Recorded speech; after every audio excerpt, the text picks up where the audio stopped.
a Ele que nós tributamos toda a honra, toda a glória, todo o louvor. Eu vou pedir para o Pedro, colocar aí, Pedro, o texto que foi lido, em Hebreus capítulo 11, verso 23.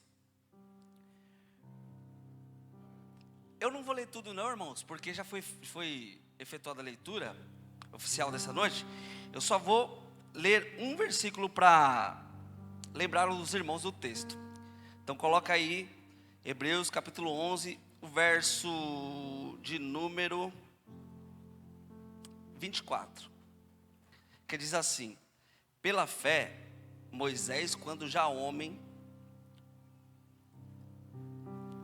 feito, recusou ser chamado filho da filha de Faraó. Pode se assentar. Irmãos, aqui nesse texto o escritor aos Hebreus, ele está usando Moisés como um prólogo da fé. Ele está usando Moisés como quem diz, fazer parte dos patriarcas, que eram tidos e conhecidos como os pais da fé. Só que nós sabemos que esse texto, em que ele narra aqui, no livro dos Hebreus, ele está escrito no Êxodo, capítulo 2 do livro do Êxodo. Só que antes dessa história ser contada ou ser vivenciada por Moisés, eu quero convidar você a ingressar numa viagem histórica comigo. Porque embora ele tenha vivido isso, tenha passado por isso, não começou naquele período em que ele vivenciou. O projeto foi feito antes dele até mesmo existir. Como? Viaja comigo então para o Vale de Ur. Porque essa promessa que Deus fez, não fez a Moisés, ele fez a Abraão. No livro de Gênesis capítulo 11, ele chama Abraão no Vale de Ur. Quando Abraão responde ao chamado, ele vai até onde Deus chamou ele. Chega o capítulo 12, no capítulo 12, verso 2, ele fala para ele, ó: em ti serão benditas todas as famílias da terra. Só que ainda não tinha dado as nações. Deus tinha falado que através dele, por meio dele, todas as famílias seriam benditas. Só que quando chega no capítulo 15, ou aliás, presta atenção no contexto histórico. Eu vou tentar lembrar de tudo aqui, não me perder, para que nós entramos nesse contexto, nessa introdução histórica, e voltamos para a mensagem. Só para que você entenda, quando chega no capítulo 12, que Deus promete para ele, que através dele todas as famílias serão benditas, chega no verso 10, vem uma fome sobre Canaã, que é a terra de onde Deus tirou ele de Ur e colocou. Essa fome assola Canaã. E o que ele faz? Em vez de ele permanecer onde ele estava, ele deixa ser levado por fome. E aí ele desce ao Egito. Só que essa descida não estava nos planos de Deus, ele se precipitou. E nessa precipitação de Abraão, nessa caravana que ele leva para o Egito, ele põe uma mulher lá, que é uma serva chamada Agar. E é dessa precipitação que nasce o grande problema. Esse problema não ficou só naqueles tempos. Hoje nós temos visto qual que é esse problema que gerou a partir de uma precipitação de Abraão. Hoje nós temos visto que o Irã e Palestina contra-atacam uns aos outros. E quando se unem, ainda atacam Israel. Ou seja, não era para ter descido, mas desceu premeditadamente. Mas Deus traz eles de volta. No capítulo 21, nasce Isaac, filho da promessa. E quando chega no capítulo 26 do Gênesis, vem grande fome em Canaã de novo. Sabe o que acontece? Isaac vai descer. No meio do caminho que ele está descendo, Deus interrompe Isaac e fala: você não vai descer para o Egito, porque ainda não é o tempo de descer para o Egito. Você vai ficar na cidade de Gerar, e lá eu serei com você e te abençoarei. Então, ouvindo a voz de Deus, ele volta para a cidade de Gerar, e lá tudo quanto ele pôs a mão, o Senhor fez prosperar. É só a terceira geração que vai receber o start de descer para o Egito. Quem que é essa terceira geração? Agora é Jacó. Lembrando que cada geração viviam 100 anos Então, de um período de uma geração para outra, passaram-se 100, 200, 300. Só que quando Jacó vai descer, a quarta geração já está lá, que é José. Foi lido aqui nesta noite, foi mencionado. José está no Egito, e no Gênesis 39, diz que ele foi vendido pelos irmãos. Só que quando ele se apresenta para Potifar, ele olha para o menino e fala assim: eu vi graça nesse menino, ele carrega algo especial. O espírito, porque lá não era o monoteísmo, era politeísmo. Ele fala assim: o espírito dos deuses habita nesse menino, porque tudo que ele põe a mão, desde o dia que ele chegou aqui, ele prospera. Porque quem é escolhido por Deus, chamado por Deus, não tem calúnia, não tem praga, não tem ferramenta preparada contra a sua vida.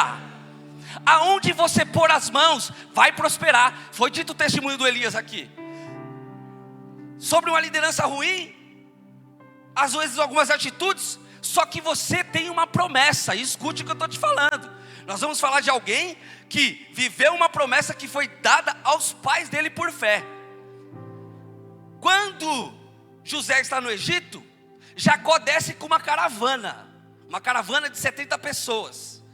Essas 70 pessoas descem e estabelecem lá. Quando chega no Gênesis capítulo 50, Jacó morre. Jacó morre, e a Bíblia que diz, não sou eu, que os egípcios amavam tanto Jacó, mas tanto, que plantearam por 40 dias e 40 noites. Você sabe o que é isso, irmão? 40 dias e 40 noites, porque amavam Jacó. E aí José, no Egito existiu o processo de mumificação. Ele vai embalsamar o seu pai, e o processo demorava os 40 dias, e houve esse luto no Egito por 40 dias. No mesmo capítulo 50, terminando o livro de Gênesis, fala que José vai morrer. Ele morre assim como seu pai.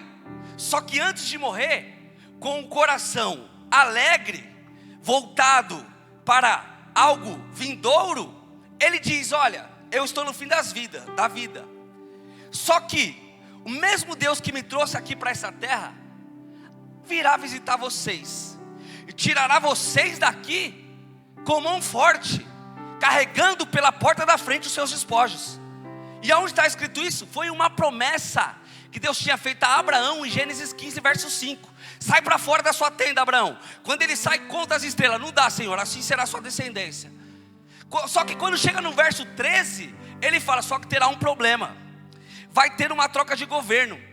E agora quem vai ascender ao governo, ou seja, o faraó, não vai conhecer o Deus de José, ou a história de José. Então, e não conhecendo, ele vai subjugar o povo. Só que não se preocupa, Abraão. Por quê? Eu vou ouvir a voz do meu povo, e eu vou resgatar eles do Egito. Quando José vai morrer, ele lembra o povo disso. Ele fala: olha só, eu estou prestes a morrer, só que levem os meus ossos daqui, quando vocês partirem daqui, porque certamente o Senhor visitará esse lugar e levará vocês para uma terra que mana leite e mel, conforme foi prometida para os nossos pais. Eu não sei como é que está o ano da sua vida, ou como é que foi o ano que se passou, mas existe uma promessa: há uma terra preparada para você pisar. E ainda que você não veja, como o pai da fé, Moisés está nos ensinando a colocar o pé no chão, sem ver o chão, porque Deus coloca a sua mão e sustenta para você pisar. Agora acaba o livro de Gênesis, e agora adentra o livro de Êxodo, que na Otaná não tem separações, nem de 1 Crônica e 2 Crônica, são só 24 livros. Não tem 1 Reis, 2 Reis, 1 Samuel, 2 Samuel, não tem. Porque eles entendem que é uma junção. E agora acaba o livro de Gênesis e entra no Êxodo. Quando entra no capítulo 1, está escrito que o rei que assume o trono, ele não conhece a história de José. Só que em não conhecendo a história de José, ele vê que os hebreus é um povo muito forte e numeroso. Ele fala: peraí, esse povo aí é muito forte. E aqui deixa eu colocar um parênteses para você entender por que eu falei que esse rei que assume não conhece. Porque era um rei estrangeiro, ele não era egípcio. Esse rei que assume é um rei Ixos, que é praticamente um estrangeiro asiático. são salteadores. Eles invadiam as terras, matavam-se os reis e dominavam-se os reinos. E esse cara aqui ascendeu ao trono, faz parte desse reinado de Ixos. E ele não conhece, porque eles não respeitavam ninguém. E não respeitar ninguém, ele percebe que o número cresce. E ele fala assim: olha só, nós não temos problemas em conviver com esse povo, porque eles trabalham. Só que, se estourar uma guerra, eles vão se unir com quem? Está no texto. A preocupação dele não é sobre causar danos sobre o fardo pesado que eles impõem ao povo hebreu. A preocupação dele é que se estourasse uma guerra, para que lado que eles ficariam? E tem pessoas que é assim, né? Ela não se importa com você, ela não está nem aí para você, mas ao pensar que pode acontecer alguma coisa, ela pula para o seu lado. Opa, vem cá. Só que aqui é o oposto. Por quê? Porque ao invés de ele unir, o que ele faz? Impõe 2 decretos. E qual que é o decreto? Primeiro, as mulheres hebreias não podem engravidar. E passados-se alguns dias, alguns meses, ele percebe que o decreto de nada valeu. E não podendo segurar ou controlar a gravidez das mulheres hebreias, o que ele faz? Um novo decreto. E aqui, entenda você que esse decreto é a maior tipificação de Cristo em Moisés. Vou explicar para você por quê. 2 anos antes de Cristo, Alexandre o Grande, que não era ele, era Antipas.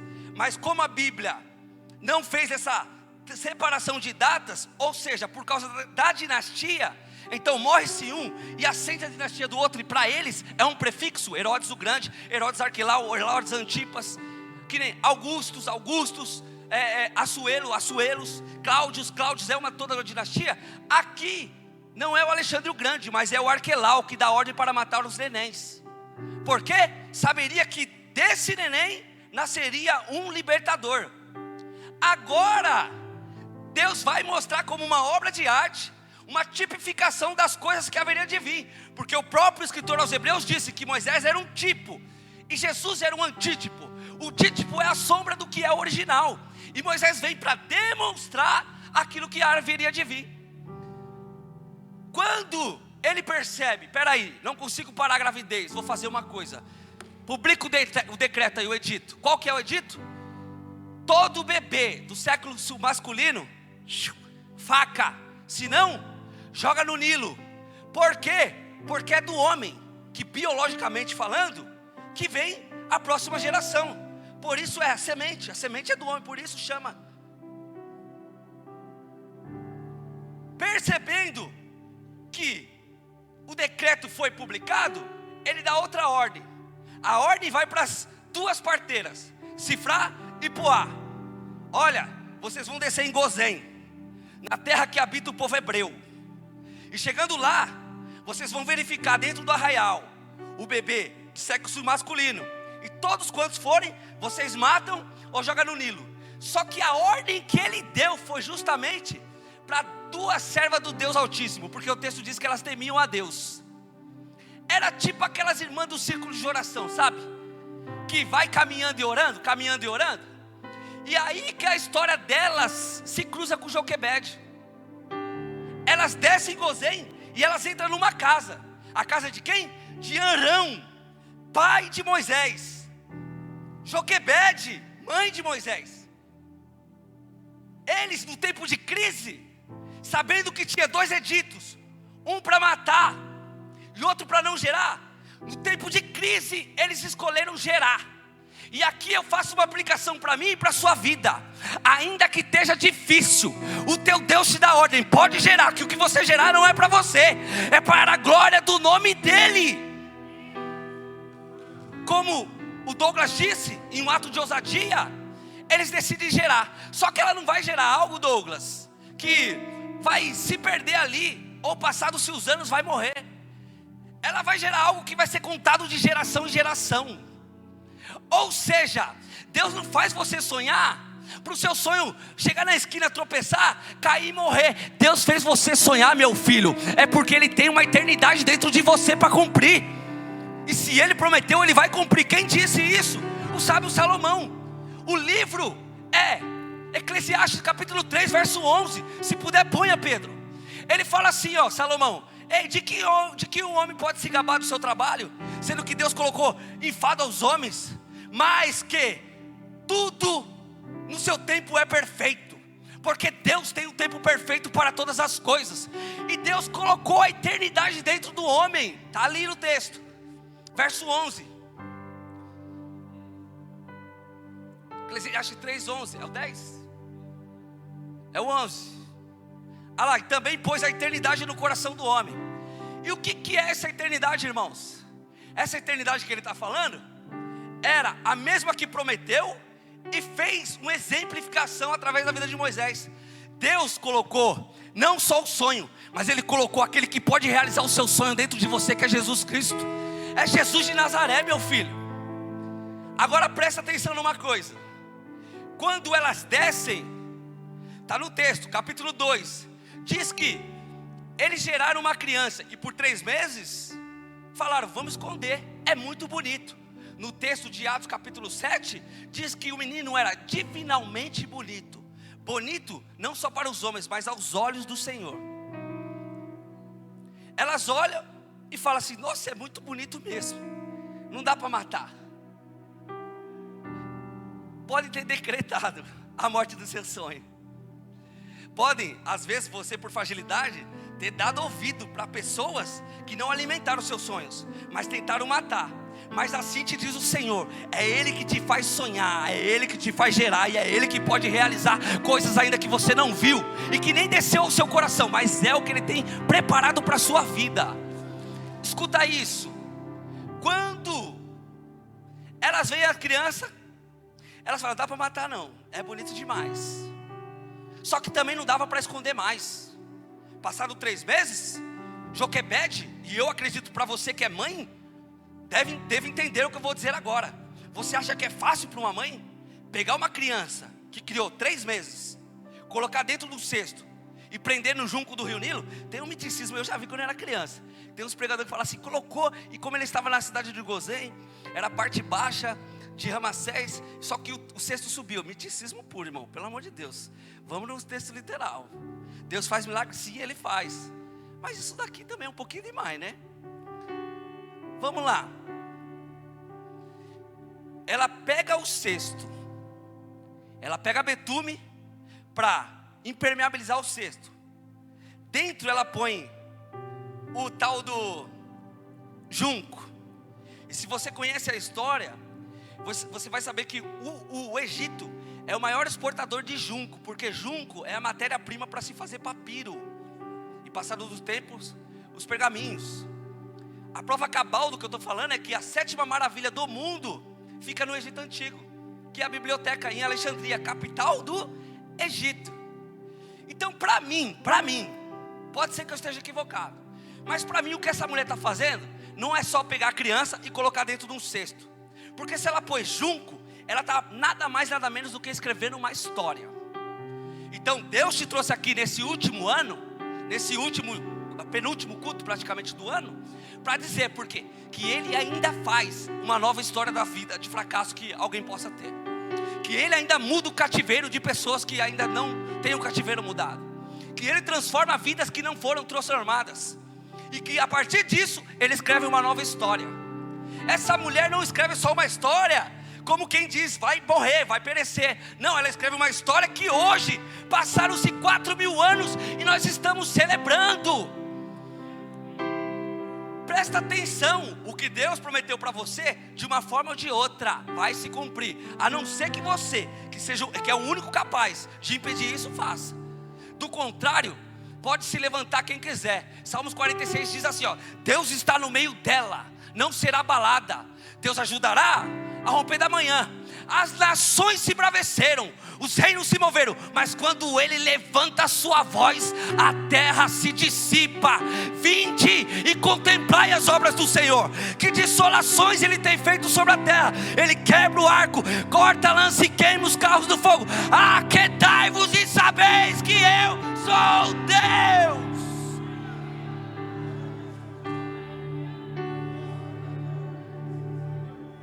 Ele é o Deus.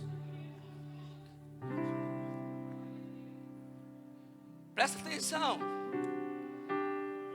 Quando ela vai pôr a criança no Nilo, ela põe presa no junco. Só que ela não põe em qualquer lugar. Se você pegar o mapa da cidade de Ramsés, ou Pi-Ramsés, você vai ver que tá nos deltas do Nilo, descendo e rasgando. Aí passando por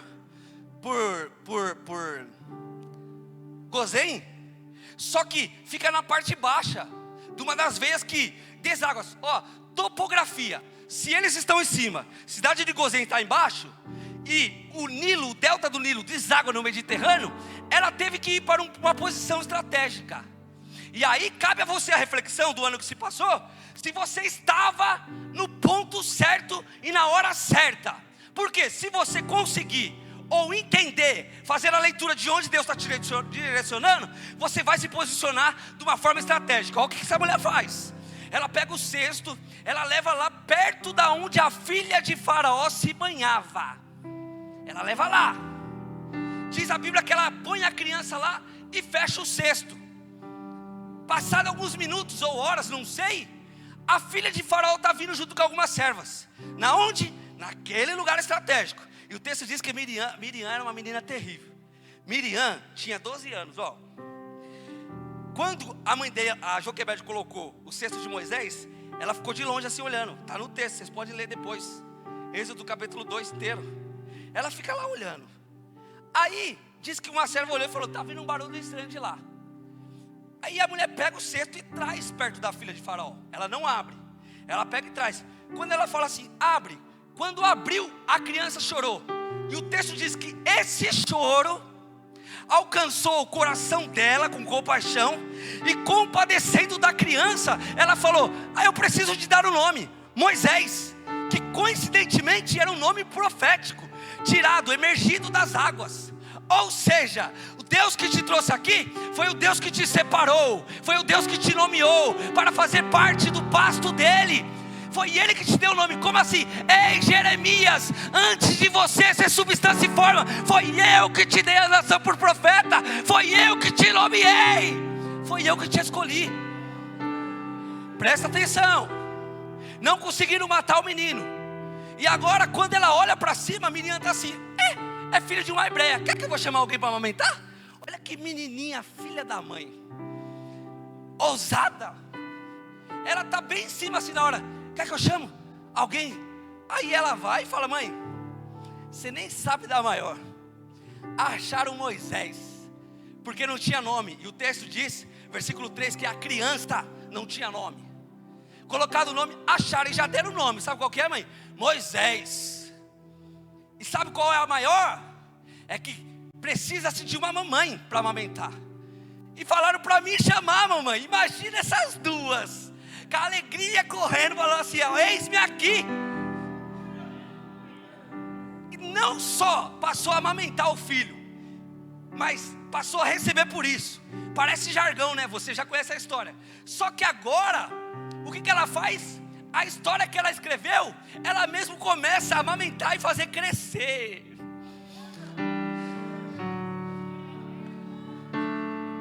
Presta atenção, hoje de manhã eu fui convidado para estar com os irmãos numa congregação, cooperar com eles, que era a última Santa Ceia do ano. Irmão Leandro, vai lá, vai ser um prazer. Eu acordei cheio de dor, irmão. Falei para minha esposa: nossa, eu estou que nem aquele pássaro com dor, dói tudo. Pássaro não, com a fauna inteira, né, irmão? Bico de papagaio, só o sangue do cordeiro. Aí eu falei assim: eu estou indo lá, mas eu estou indo para receber algo de Deus, porque eu não estou nem em condições. Mas o meu coração está assim: vai, porque tem algo de Deus para você lá. Quando eu cheguei na congregação, eles estavam de joelho. E eu ajoelhei cansado, irmão, cansado. E a alma tomada de uma angústia. Eu falei: Senhor, tem alguma coisa errada na minha casa. E se vocês não sabem, minha esposa está grávida. Só que minha esposa não estava saindo do quarto. Eu perguntava: está tudo bem? Está tudo bem. E eu: Senhor, não está não. Essa mulher está sentindo alguma coisa que ela não quer me falar. Está tudo bem, Déia? Tá não, está tudo bem sim. Para não me preocupar, porque ela sabe que eu sou correria, né, Déia? Não para, misericórdia. E quando eu cheguei para orar, chegou um irmão baixinho assim, ó. Quantos creem em profecia aqui? Levanta a mão. Eu creio, irmão, que a maior profecia é essa palavra revelada aqui, ó. Só que nada impede de Deus usar alguém para falar com você. E quando eu estava de joelho, ele chegou e falou assim: irmão, posso falar com você? Eu falei: pode falar. Ele falou assim: ó, Deus manda te dizer que Ele está visitando sua casa agora. Ele está entrando no seu quarto. E onde havia um ambiente de luto, não haverá morte, haverá vida. E Deus visita o ventre da tua esposa. Quando ele disse isso, eu alegrei o coração e falei: Senhor, Tu és o Deus que fala, Tu és um Deus vivo, Tu és um Deus poderoso, Tu és o Emanuel, o Deus conosco, o Pai da eternidade, príncipe da paz. E houve paz, houve paz. Aquilo alegrou meu coração. Porque eu tenho um projeto, e daqui 7 meses esse projeto vai vir. Só que tem um processo, e o processo Deus não revela a ninguém. E Deus falou isso para o povo: ó, quando vocês saírem, vocês têm a opção de pegar o lado norte, e por Samaria e sair em Canaã. 3 dias de caminhada, só que vocês não vão. Vocês vão sair para Pi-Hairod e Migdol. Vocês vão ficar rodando em volta do deserto. Caminho mais longo, que às vezes para a gente parece não fazer sentido, mas Deus está no controle de tudo, meu filho. Se Ele previu essa situação 400 anos antes, poderia esse Deus ser surpreendido? Claro que não, meu filho. Ele é atemporal, Ele está além do tempo. Pode passar tempo que for, mas a promessa e a palavra dEle não passa. Quando essa menina pega, aí começa a criar o sonho, presta atenção, começa a criar o menino. O texto de Atos capítulo 7, Estevão perto de morrer, tentando justificar para os judeus que o ameaçavam, ele fala assim: vocês não lembram que Moisés disse lá no tempo do período veterotestário que viria um maior que ele, e que era esse que nós deveríamos ouvir? Ele está falando que Moisés já tinha falado de Cristo, presta atenção. E vocês não lembram que quando ele fez 40 anos, ele teve que descer, sair do Egito e ir para o deserto? E só quando o homem pronto, aí nós entramos no texto agora, porque diz aqui o escritor aos Hebreus que quando ele era um homem formado, o Senhor começou a usar e operar sinais prodígios através da vida de Moisés. Pergunta que eu te faço: precisa de um homem ter 80 anos para ser um homem formado? Então por que é que o escritor está falando aqui que ele tinha 80 anos quando era um homem formado? É porque tem gente que vira as costas para o chamado. Mas Deus me trouxe aqui para te dizer: traga à sua mente aquilo que te dá esperança. Aqui entenda, não é sobre masculinidade. O texto não está falando sobre sexo. O texto aqui está falando sobre você ser homem e, sobretudo, cumprir o que se fala. Porque palavra de crente é se ensina ou não. O que proceder disso, o que passar disso é procedência maligna. Então ele está usando o texto como um prólogo da fé para sua justificativa. Ele está falando o seguinte: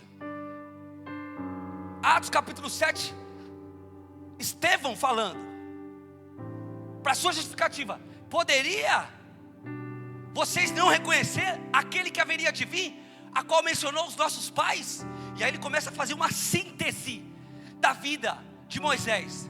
Por quê? Porque Moisés foi criado 40 anos no Egito. E aí ele fala: e ele era douto em conhecimento em toda a ciência dos egípcios. Ele era grande homem em palavras e também em obras. Presta atenção que Estevão está falando dele. E partindo desse momento que eles pegam o cesto e levam para dentro do palácio, se estabelece 3 períodos de iguais na vida de Moisés. 40 anos como príncipe, 40 anos no deserto e 40 anos como libertador.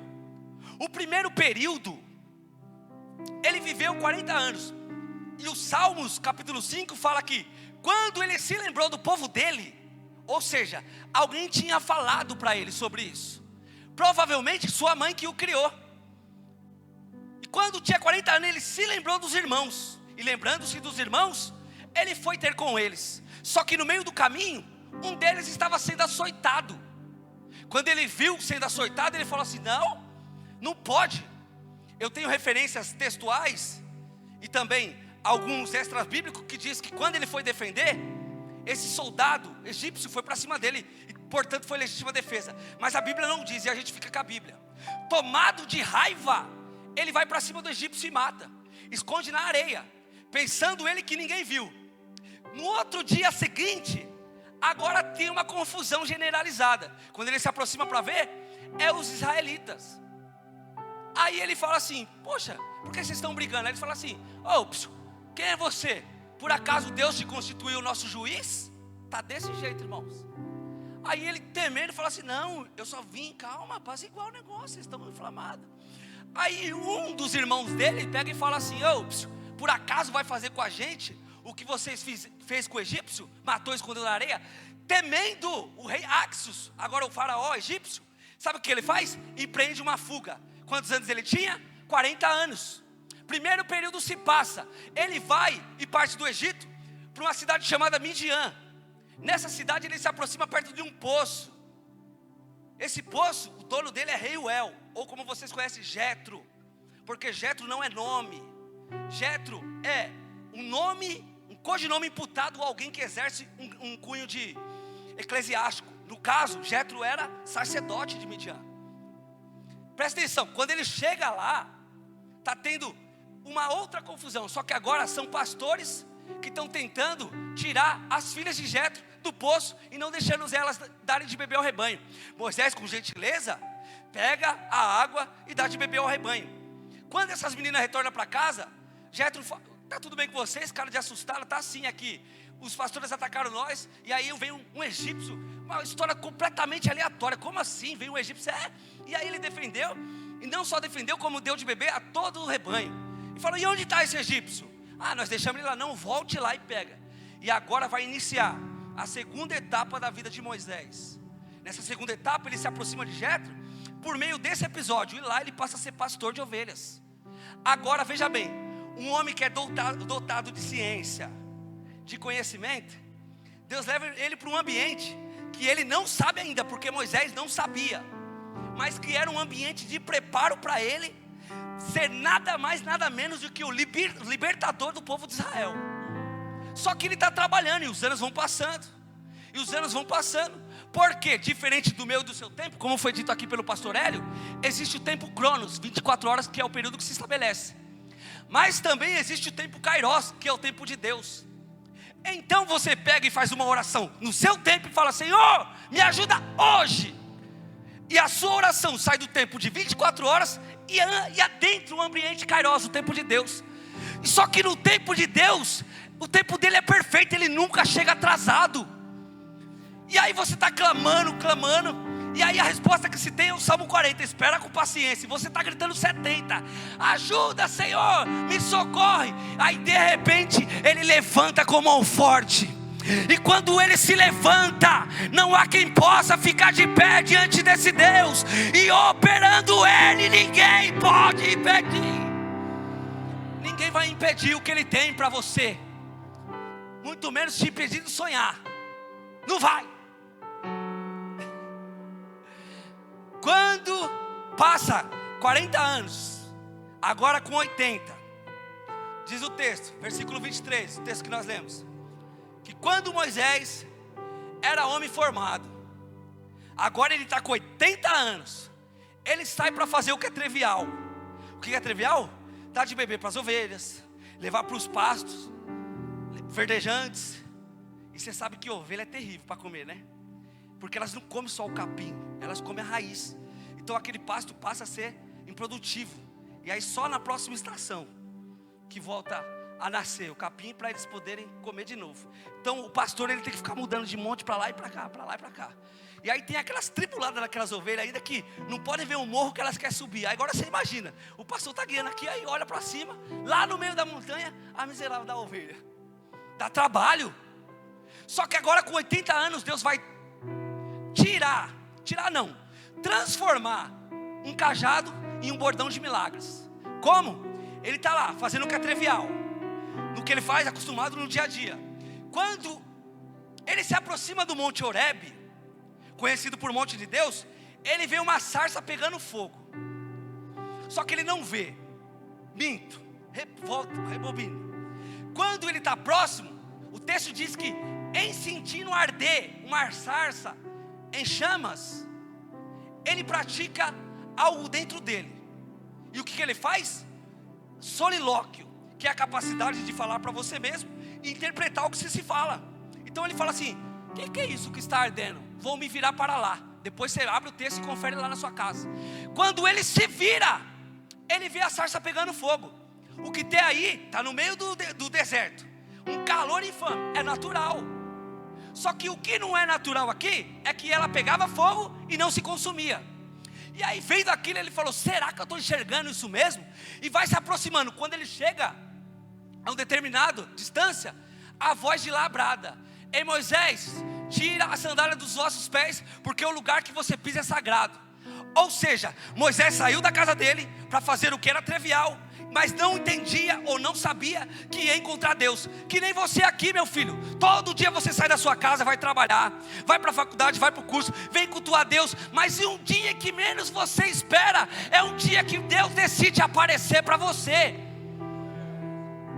Quando Deus aparece, fala: ó, através de você eu vou libertar o meu povo, porque eu ouvi o meu povo clamando pelo meu nome.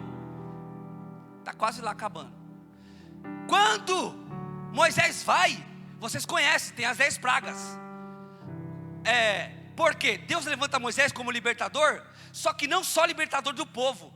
Porque no Egito tinha as divindades do povo egípcio, porque o povo era monoteísta. Então eles tinham Deus Nilo, Deus Sol, Deus Lua, Deus Terra, Deus Vento. E aí Deus começa a mexer com todos esses pilares de construção. E aí levanta Moisés para libertar o povo, mas também destronar o panteão egípcio. Aí vocês conhecem, primeiro transforma o Nilo em sangue. Transformando o Nilo em sangue, os peixes morrem, não tem água para beber. Aí começa, é piolho daqui, é mosca de lá, é sapo daqui, gafanhoto comendo plantação. Vem a 9ª praga, que é uma escuridão densa, tão densa que é palpável, está no texto. E eles conseguiam pegar e segurar, e travavam-se os corpos de tão densa que era. Aí partindo daí, vem a 10ª praga. Só que Deus avisa, fala: Moisés, desce lá e avisa a ele que se eles não libertar vocês, agora eu vou inverter os papéis. Porque antes eles queriam matar os meus filhos, agora eu vou matar o filho deles. Mas você avisa primeiro, para não achar que eu sou um Deus covarde. Moisés vai lá e avisa, põe o dedo na cara de Faraó e fala: ó, assim diz o Senhor, se você não libertar os filhos dele, ele vai matar os seus. O coração de Faraó endurecido. Sabe o que eles fazem? Ó, agora você volta, porque hoje eu te darei um cerimonial. E esse cerimonial será conhecido como Páscoa, Pessás, passagem. E consiste nesse cerimonial você sacrificar um cordeiro. E esse cordeiro, após ser sacrificado, você vai comer as vísceras do cordeiro, a pata do cordeiro e a cabeça do cordeiro. E o sangue vão passar nos umbrais da porta. Então enquanto vocês estiverem comendo e o sangue estiver nos umbrais da porta, vai descer um anjo para visitar o arraial. E aonde tiver o sangue na porta, haverá um milagre chamado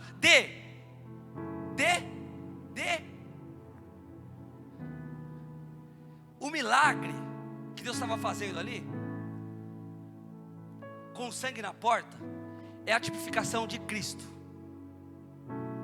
É a tipificação de Cristo, de libertação do povo. Porque o texto consiste em que quem vivesse iria ser liberto. Mas para viver, tinha que ter o sangue do cordeiro nos umbrais da porta. Ou seja, a casa que tiver o sangue do cordeiro, a mente do cordeiro, os pés do cordeiro, haverá livramento. Mas aonde não tiver, ceifarão-se as vidas dos primogênitos. E aqui eu quero que você entenda, se o sangue dele estiver sobre os umbrais da sua porta, e eu não falo porta de maneira literal, permita-me usar essa expressão, eu sei que no texto é de forma literal, o sangue estava passado na porta, mas se o sangue de Cristo estiver sobre os seus ombros, sobre a sua vida, haverá livramento. Se o sangue de Cristo estiver sobre você, haverá livramento. E o livramento de Deus desce aqui hoje para dizer para você: nenhuma ferramenta preparada contra a sua vida prosperará. Quando eles estão comendo, eu já vou entregar, pastor, tem mais 2 minutos. Eles estão comendo, o anjo da morte passa, e houve grande ranger de dentes. E agora eles vão sair de lá. Só que antes de sair, vocês lembram a promessa em Gênesis 15, verso 13 e 14? Que após 400 anos que eles passariam, eles sairiam de lá carregando seus despojos. Despojos é o que se ganha em uma guerra: ouro, prata, animais. E agora eles vão sair pela porta da frente, carregando todos os seus despojos. Só que eles vão sair para onde, irmãos? 400 anos de escravidão. Para onde eu vou agora, Felipe? Não sei. Aí Deus falou assim, ó: vou pôr em vocês um GPS do céu. E o que é isso? É a nuvem. A nuvem andou, vocês andam. A nuvem parou, vocês param. A nuvem andou, anda. A nuvem parou, para. E sabe o que Deus está dizendo? Que o mundo pode estar em crise, mas se seus passos ainda é guiado pelo céu.